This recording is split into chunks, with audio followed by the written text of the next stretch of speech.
clothed with a flawless red robe and a fluffy white wig of the newly appointed Chief Justice. But beneath this elaborate oathing ceremony that effectively transferred the judiciary leadership to a staunch Seventh-day Adventist, tell each other the truth, were extremely deep undertones voiced by none other than the country's head of state. Yes, we have seen independence of the judiciary. Yes, we have seen them making major dramatic rulings even against the government. Muko kila siku huko mnatupatia injunction stopping us from doing our work. Lakini ni haki yenu, tunaendelea. Tutawafuata tu huko mbele. Yet this was just but only the beginning of the judiciary executive love-hate relationship under Maraga's tenure.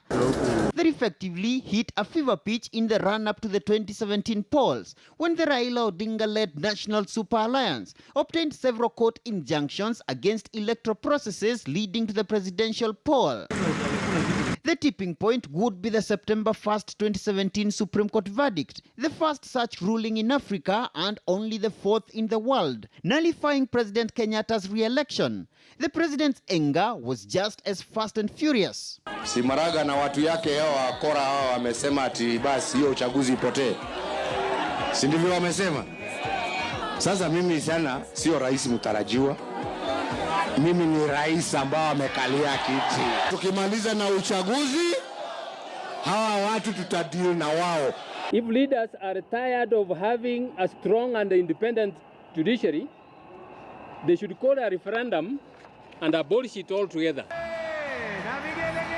Fast forward to November 2019 and Maraga is still an extremely frustrated man, now accusing the Kenyatta administration of intensifying judicial attacks, with such ammunition as deliberate protocol hitches and recent budget cuts that have nearly paralyzed court operations. Unless the cuts are reversed, we do not have money for fuel, for judges and even the treasury, the judiciary vehicles from next year. But could Maraga be partly to blame? At Maraga's swearing in 2016, President Kenyatta ridiculed the CJ's predecessor, retired Chief Justice Willy Mutunga, with a proposition for Maraga. We have round tables. Your predecessor was not a very regular attendee. I hope you shall be. Maraga subsequently became a regular figure in meetings such as the Kenya Private Sector Alliance roundtables at State House. Maraga would months later join the president's entourage on a tour of his native Kisii region in early 2019 in the company of local leadership and ODM leader Raila Odinga.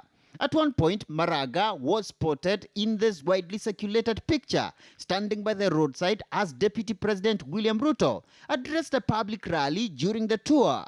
Maraga's previous staunch defenders were an extremely surprised lot. Standing on a roadside gathering and looking bamboozled. Mr. Speaker, this is bringing dishonor to a profession that is so honored. As a senior counsel, I must take it with the Chief Justice because he's bringing dishonor to the courts. Yes.